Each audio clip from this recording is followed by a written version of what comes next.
basically the way I'm running this project is I want to focus so much on the solutions, because it's like almost everybody knows what the problem is now concerning mental health issues and stuff like that.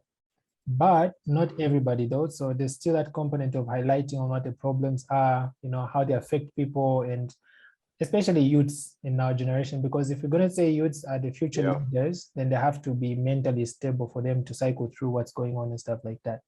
So of course, I'd say 70% solutions, 40%, sharing of the story and just how what the challenges are and stuff like that. So from your perspective, what is that, let me say, what is that particular thing that you'd say qualifies a youth? Because why I'm asking this question in this way is sometimes it gets mentally disturbing for a youth to really undergo the stretch of having to think they have to provide to the family, yet they're not stable enough to get to that. You get what I mean? So the question I have is, in your own words, what do you think would qualify a child or a youth or a male youth to be considered by family or society to say, okay, finally, this guy can finally manage to provide for the family. So they can like at least have some time to work around and do that stuff until they get to a point where they're finally stable to provide. So what is it that you think qualifies a male youth to be a provider? Yeah. It depends what provision is being spoken about. Is it a financial provision? Is it a young, strong male who's able to lift stuff that his old man can no longer lift? Yeah. So the question is not very broad. I still can't find one single answer, even from my own perspective, because I started helping out with so many different things at a young age. For example, I think at around when I was 8 or so, usually my mom used to water the garden, but at some point she worked so hard she didn't have time to do it and it was going bad. But I used to watch her, so every time after school I'd spend 1 hour in the garden removing the weeds and all these kinds of things. And I remember her telling me exactly her words. She would say, "I love your contribution to the house." I was only 8, so that was a form of contribution. But then further down the line, it was maybe later into my 20s when I was, able to start making some money of my own, that I was able to now start to contribute financially to family members. So you know how you send a little bit of something back to the village, to the oldies, to support them, because I'm around because of them, basically. So yeah, it's a difficult one to answer, really. But in my experience, I think if the contribution is a financial one, I think you are considered ready at a point in your life when you become financially stable. Now, society has changed so much today. I can't say at 18 you'll be financially stable. I know people are 40 years old and they're still living with their parents. I'm not saying that's something to shame them on, but that's just their situation. They're not stable at that age. I know people who are married, but they still live with their parents. That's really, it's happening, and they have jobs, but things have gotten so expensive now. It's not a black and white answer. There's so many gray areas. But I think when you're financially stable, if you have a stable job and you can cover your basics, I think, and you feel you are capable to financially help people without putting yourself in detriment, I think that could be a fine line of responsibility on the financial side. Then, so just a follow-up question on that same one. Yeah. Say, because there are so many times, again, there's a youth out there, a male youth especially, who's like feeling like, I can't let my family be like that. They're sort of like making a very small amount of, at the end of a month from their job or something like that. And there are certain families that are split into like, I'm a youth and I'm staying alone, and then at the same time I have to send something to my family in the city, not outside of the city, within the city. And then it gets to my mental condition, because then now if I don't make enough outside, then the family won't survive as much. So the question the question I'm trying to drive at as a follow-up question is that how should the youth, survive that? Like, should it be like killing internally, like I have to provide, it's a must, or if I don't have, let me try and spend some time to work around my career until I stabilize and get back to my family? Which one is which? Hard one to answer. Depends on how that person was raised, what ideals in the family they had. Some people are raised to look after each other no matter what. Yeah. Some people, it's everyone for himself, but if you want to help, you can out of your own goodwill. Yeah. Family will always be family. So I think if you're at a point where you can make rational decisions, that can benefit other people, you will normally be seen as a male, as someone who's more responsible, because you have this sort of caretaker title. Yeah. But should it be mandatory that you should look after other people? No, I don't think it's mandatory.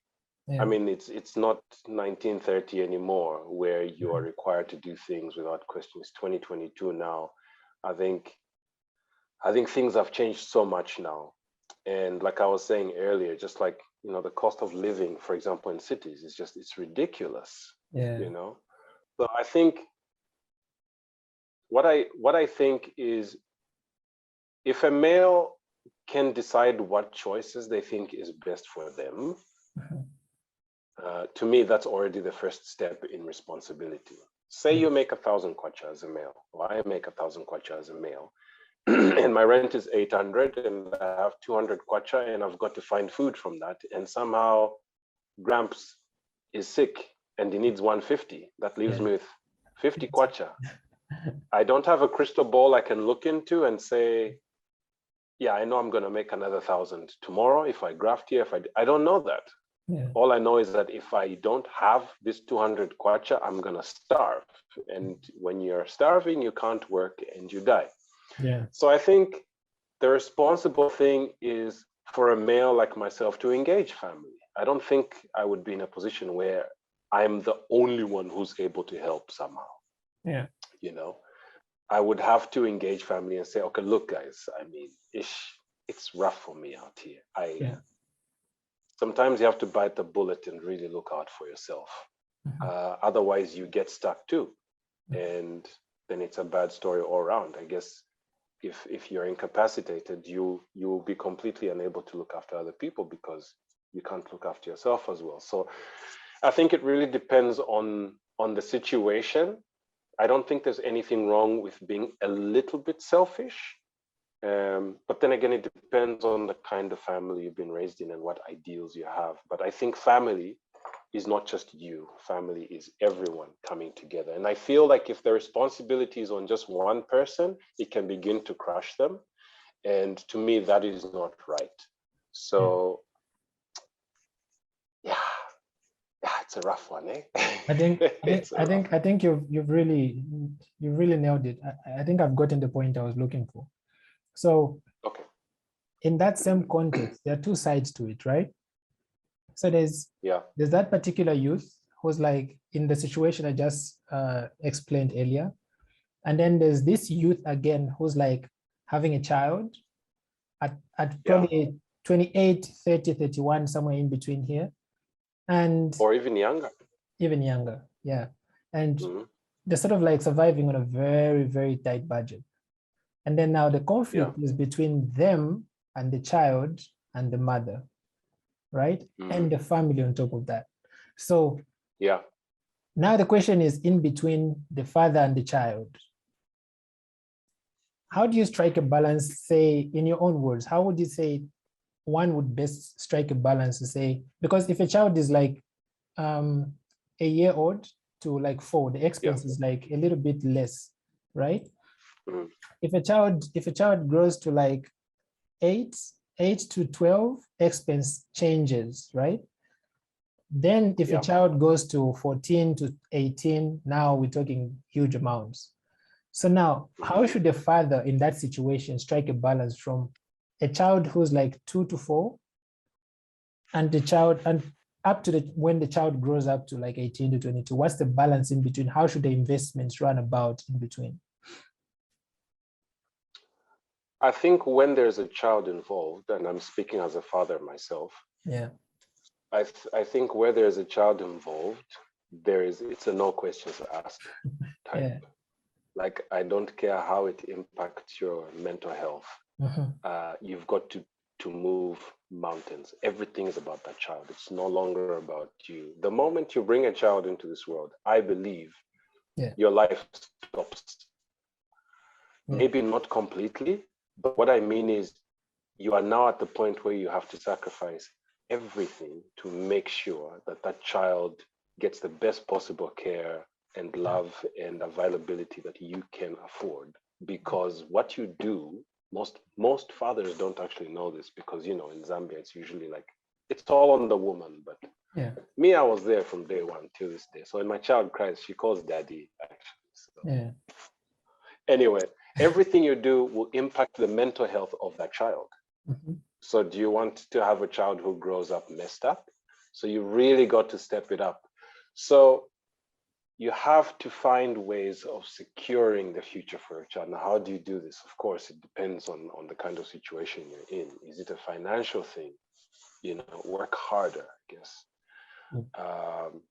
Because if that child gets sick, your love and hugs won't pay for the hospital bills. There's got to be something, you really have to like I don't even think there is a balance that needs to be struck. It's usually, for most parents I've interacted with, it's really all about the child, because they get more and more expensive the older they get. So that whole I'm going out to drink with friends Friday night or to party, or I'm going to spoil myself, before you do any of that stuff as a man, I believe you've got to think twice already. How will this impact the child? Will I have some money left over in case? You have to always save for an emergency. You always have to, you're thinking 3 times before you make a choice. It is crushing, but you brought a child into this world. I think that's just one of the many sacrifices we have to make, being parents. Always put the child first before anything else. So yeah. Okay, so then in that state, now that we've spoken about those two sides, like I want to understand, how easy is it in our generation?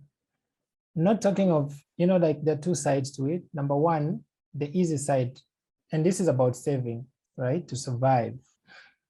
There's a side where, you come from a well-to-do family, money is everywhere, you could just cough and everything is provided and stuff like that. But then there comes the youth who's like outside. That person is like the main man. You get what I mean? Like you have to buy your own airtime, your own clothes, pay your own rent, buy your own food, and all those things. And then again, you're surviving on a tight budget. But then everybody preaches saving and investing, those kind of things. But then the question comes in, if the money that you make is the only thing you have for daily survival, where then does the saving come in for investment? How do you squeeze that in? Is it easy or is it not?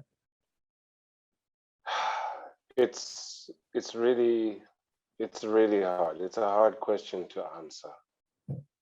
Let me see. Let me try to put myself in that situation. I think I would have a couple of options. I would look at what I'm doing. I like to approach life like a mathematical problem, If 1 + 1 is supposed to give me 2, but then the answer is 3, I'm gonna have to rethink the whole thing. Why is it 3? What's missing there? So if the problem is financially, I would have to think, okay, can I get more work so I can make more money? What kind of jobs can I do? What am I qualified for?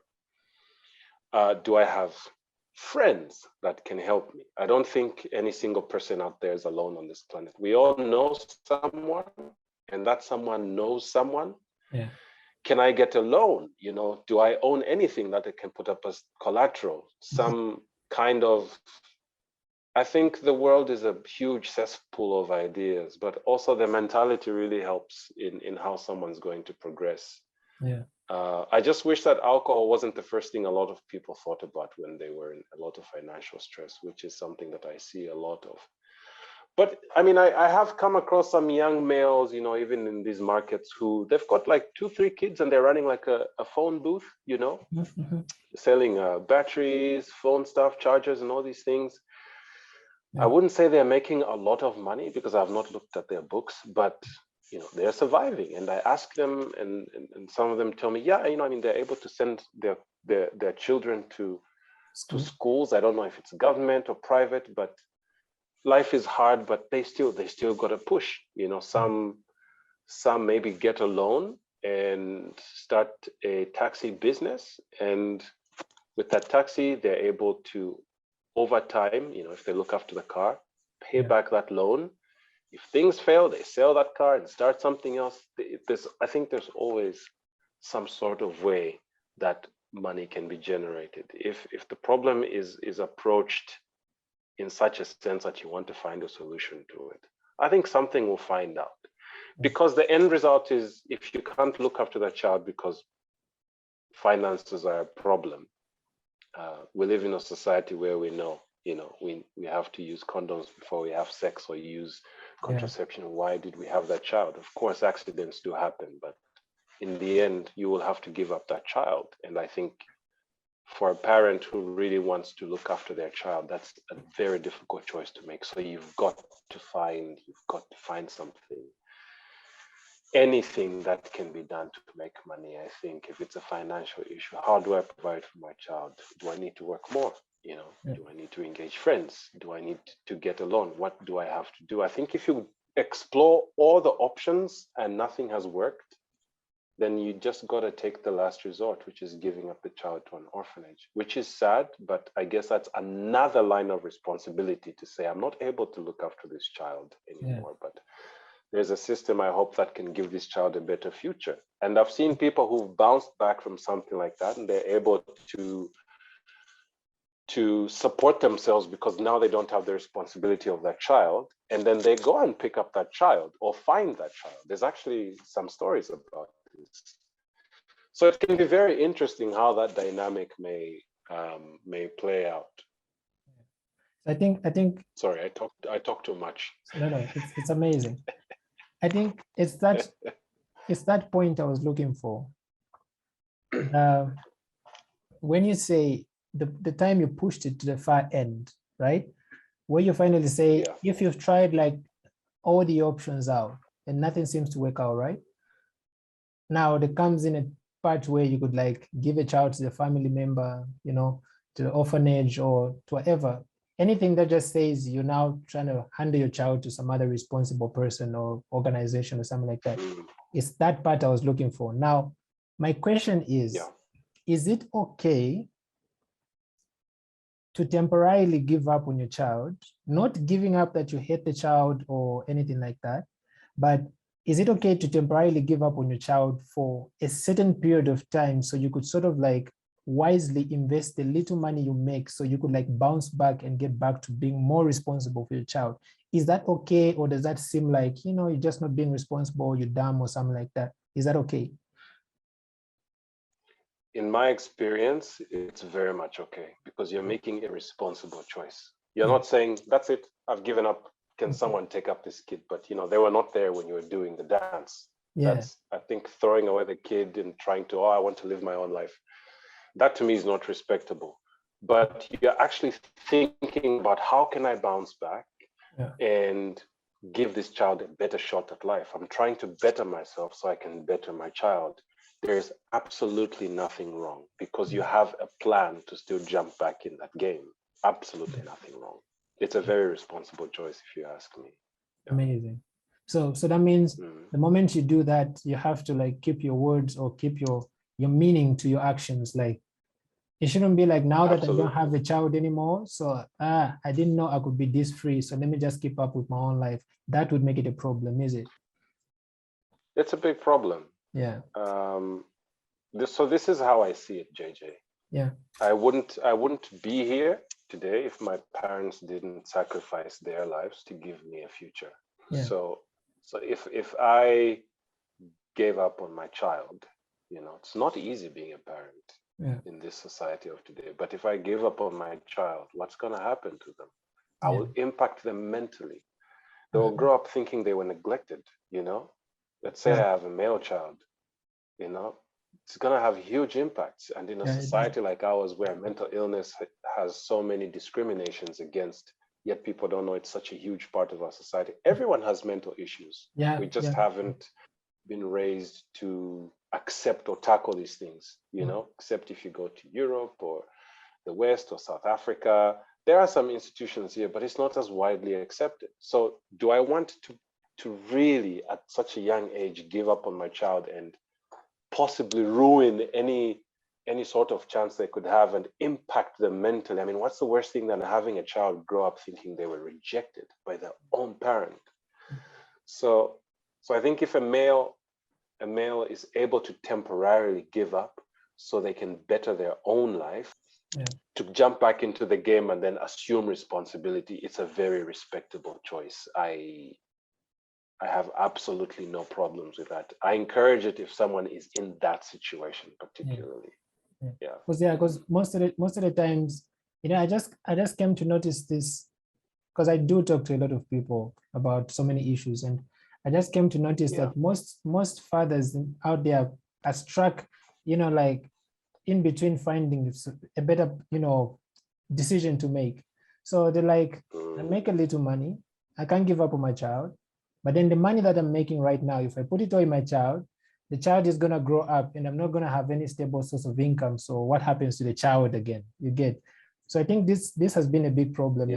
It keeps most fathers, especially youthful fathers, stuck, you know, in the same consistent cycle of life. No growth, no improvement, no betterment, no anything, because of the same, you know, failure to balance in between. And it comes back to what you said. Again, the strategy comes in. It's very essential, like understanding what you need to do and how you need to do it, and just the idea of doing it and getting back to your feet and keeping up with the same. And like you said, like giving up on a child and just moving on really does a great deal of damage to the mental. And I'm a very good example to that. Here's the story. So I grew up, my dad has, you know, stepmothers, and I'm there. I grew up a very isolated life. My dad gives me no attention and something like that. And I'm growing up, I miss class almost every day. My dad passes on, I'm in grade 7. I move on to my dad's elder sister. No money to pay for school, and I'm always missing class, like missing class to a greater degree. So here's me now, come to the city, and I have to sort of like strive to get to balance. Now, the problem is where that becomes a big deal is that I don't have an education. I grew up an isolated life. I have no exposure to both the outside and to myself, because there's great need for exposure to yourself, to understand yourself and to know where you belong, your talents, your interests and stuff like that. I don't have all that stuff. I don't have a connection. I don't have a network. I don't have any single thing. Now, for me, working to survive is like starting from zero. And you know, I'm about 25, right? At that stage. Only. No, not that I'm 25 now. I'm 27 now. Only. Jesus, make me feel old, dude. You get, right? Anyway, carry on. So, So now it strikes, you know, on the mental condition, because then now you just don't know what to do anymore. So it's that situation where you don't want what you've been through to take place in your child's life, but then at the same time, you have to end good enough to be a solution. Because like you said, hugs and kisses and stuff won't solve the problem. You need some little paper to do that. So I think that just to affirm on that really happens, and it did happen to me as well, you know? And so another thing is the conflict of growth and development in one's life. You know, like most of the times we are forced to think you have to marry when you get to 28, and you have to have a car when you get to 20, you know, to 32. And maybe you have to be responsible for your family when you get to 22 and something like that, which is not a bad deal. But the only time it becomes a bad deal if it's enforced in someone, you know? So now the question is, what would you say is the better standard to growth, or Is it self, or is it like I have to see what's happening in America and I have to get to that? It's a must. What would you say is a better standard of growth? What really gives someone true peace or inner peace? I think inner peace first comes from acceptance. You need to accept your situation. Everyone is in different situations. But that acceptance should not burden you. Especially for males. There's so many expectations from males. We have to be strong, you know. We shouldn't cry. We shouldn't show emotion. We should be. But I'm like, yo, we are human beings. Yes. You know, if I'm going through something, let me go through it. If I'm gonna cry about it, let me cry about it. If I'm gonna be broke, I'm gonna be broke till I find ways of making, you know, making money. I think peer pressure has a lot to do with how we are impacted mentally. We are peered to think a certain way. But to be honest, there is no commandment, there is no rule, there is no law. It's like a comfort bubble. Yeah. You know how, for example, you're standing somewhere, right? And someone stands really close to you and you start to feel really uncomfortable, as if they are invading your space. Yeah. But is there really a law that prohibits them from standing that close to you? No, there isn't. So it's these unwritten rules, these sort of peers that push us to think that, oh, I should have a stable job by 28. By 32, I should be married with 2 kids or an extra on the way. You know, by the time I'm in my 40s, I'm thinking about, you know, my pension. I should have 1 or 2 properties. And, you know, by the time I'm in my 50s, I should be, you know, I should be very well established. And by the time I retire, I'm going to have such a huge pension. And there's so many gray areas to that story. You know, everyone says this and says that, but how is it going to happen? Who's going to put in all the work? It's you, you know? So somehow they expect you to achieve the unachievable, but they don't know how you're going to do it. They're just saying, you just have to do this. So do I just go out somewhere, point at some girl, say, hey, you marry me now, you know? Point at the job. Come, I want this much salary. Point at a house. Exactly. It doesn't work like that. Yeah, it doesn't. So I think peer pressure really does, it does play a role in ruining how a lot of young men think, because it creates an unrealistic expectation. Yeah. So finding inner peace will require one to first accept their situation. Am I broke? Am I underprivileged? Okay, cool. I accept it. It sucks. What can I do to get out of it? That's thinking ahead. What happens afterwards will determine where you go. You know, that's all I can say about that. But peer pressure is really destroying a lot of youths today. They're taught to think they should be something that they may not even want to be. Maybe someone doesn't want to marry. Maybe someone wants to be a bachelor their whole lives, but they guilt trip themselves because, oh my God, all my friends, my family is saying, you know, I'm not successful because I am not married. Something is wrong with me. No, there's nothing wrong with them. It's just all these peers that ruin people's perspectives on life, I think. Yeah, amazing. So the last thing I want to ask is, now it's in 2 ways, because just recently, the time I started, you know, this project, Dalidex, which just talks about life in detail, I started researching, because then I didn't want to sort of like run a project with large, you know, with perception or information where it's just what I think it is, you know.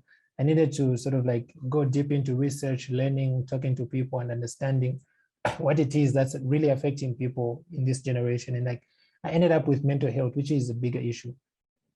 But the more I sort of like researched on the mental health part, I get to discover that there are certain issues that even I myself am a victim to, you know. So especially in my case, I would say I just discovered I had bipolar for quite a long time, where you just sort of like wake up that day and you feel like nothing is making sense. You feel like you have to be alone.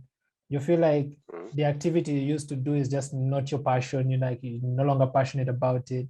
And you start so many ideas, and just maybe 2 weeks, 3 weeks, 1 month, 2 months at most down the line, you feel like it's really not making sense and it's just not me, you know?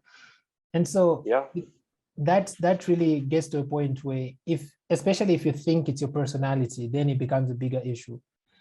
I used to tell people to say, you know what, I no longer think photography is my thing. I think it's just something that I picked up along the way, and I ended up giving up on photography. I did. But the question I have is that, I can relate. Yeah, you get, right?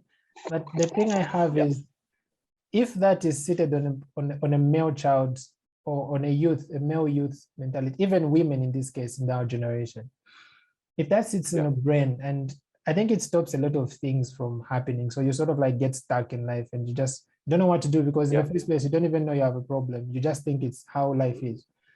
But then what advantage would you say comes in when a male youth sort of like stabilizes? What would you say, what do you think would change? What contributions would come to them, the family, society, and just anything I do affects the whole world to some extent, the ripple effects kind of thing. So what advantages do you think that adds? So the question is centered around opening up, in case you didn't grasp it. Just centered around opening up if you have a problem or a challenge. If somebody sort of like opens up and gets that solution, what advantages would you think that adds to their life? Oh, it adds hugely. Yeah. It will give us, I think, you see, the biggest problems we have in this society is we have a lot of depressed youths because they don't, these bloody notifications, leave me alone. Anyway, we have a depressed population because people were not raised to talk about the issues. I even in my own family, as many Zambians will probably say, we had huge problems in the family, especially when I was a teenager. I was confused with my body, trying to understand puberty and all these things. But I couldn't talk about them because we just deal with it, right? Like that impacted me. And I'm still, I guess to some extent, I'm still recovering from it, Opening up is, the thing is, we take it so lightly.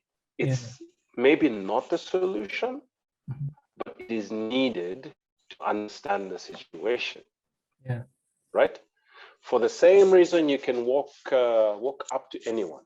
There's probably 1,000 people you walk past in a day, right? Just walk up to one of them and ask them, how are you? So their reply is an expectation of them opening up. Let's say they say, I'm not good because I'm going through something. You ask, okay, so what are you going through? And then they explain to you, and now you start to understand the situation. And then at the end of that talk, you realize, you know what? Maybe I think what you need to do is, maybe you need to just get away from your situation. Have you tried working out? Have you tried walking? Have you tried just not being in that situation that keeps you there? Maybe all they did was always be there and be depressed all the time. And now you get this oversight of thinking, you know what?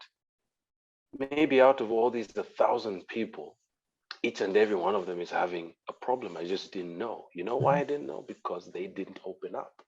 So opening up is really a gateway to understanding someone's problems.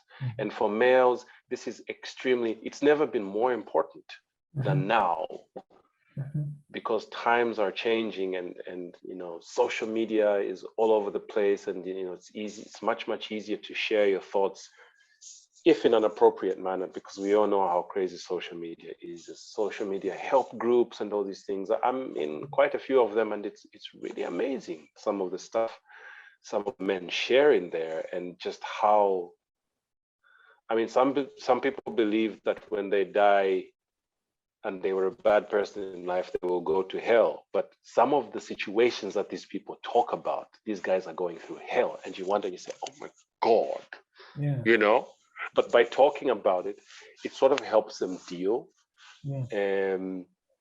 I'm also going through like a lot of stuff. I can't talk about that now, but there's just like a lot of stuff. But I've learned that opening up and talking to people really, really helps, because if you keep things in here, eventually you get a weight, a load. Sometimes you even feel heavy, like you're carrying a load, right? Like you just don't want to walk up. I'm sure you've heard. Right? But you can't escape your thoughts. You have nowhere to offload them. That's what happens when you don't talk. Eventually you try to drink, because for some people it helps them escape the problem. or you take drugs, or I don't know, because you're trying to solve this problem that you can't. But I feel like opening up really unloads. It takes a lot of that pressure away from you. Yeah. And it can, in many cases, even help people maybe not heal, but to cope better, you know? And it's so odd that you say you're bipolar, because my older sister was also bipolar. I never understood her situation until maybe some 4 years ago. She was 30, she was turning 36. I'm 33 now. So imagine, like, towards the end of my 20s, that's when I actually understood what that was. Because in my family, people never talked about the situation. We were always asked whenever she had a mood swing or she was acting strange, like, what's happening? They'll say, oh no, we don't talk about it. Don't ask, we're just gonna take her to China for treatment and all these things. I never knew any of that stuff. So I grew up thinking, she's just a head case and all these things. But after really understanding a situation and talking with her and trying to understand her own experiences from her perspective, I really, really understood, like, I mean, I even knew her meds, what she had to take, and her doctor's appointments, a lot of the things that I knew she needed help with when she would have an episode and she couldn't do it by herself. So knowing that, and seeing like other family members' reactions to her condition really opened up my eyes, because they really don't understand. To them, it's either, alina mashave, wanamuloa, but there's a medical diagnosis for this thing, but they don't understand that. So that kind of opening up and really taking the time to understand what it was that she was going through, I saw that it really helped her accept, because she never accepted she was bipolar. It's a very difficult condition to suffer in Zambia, because we live in a society that just doesn't talk about anything, especially mental health issues. I probably have my own slew of mental health problems. But it's important to talk about them. I can't stress this enough, because that helps to understand the situation, and understanding the situation can help the person in need, and can also broaden the spectrum of how it can also bring other people into the picture. I think once people see that there's a dialogue set up for something, people eventually start to open up, and then you realize, so there's so many more people who are inflicted by this. Okay, great. And talking about it is now going to give much more understanding. And I think it really just helps people as a whole, and not have like a society full of dysfunctional people because they are taught to deal with it. I don't like that setup at all. I think men should talk about their problems, whatever it is. If it's financially, I'd rather they talk about it than drink about it. If it's mentally, I'd rather they open up about it to someone they trust so they can seek help, because that can be, it can honestly be the line between life and death sometimes, Yeah, so we need a society that really cherishes opening up. I can't stress this enough. Amazing.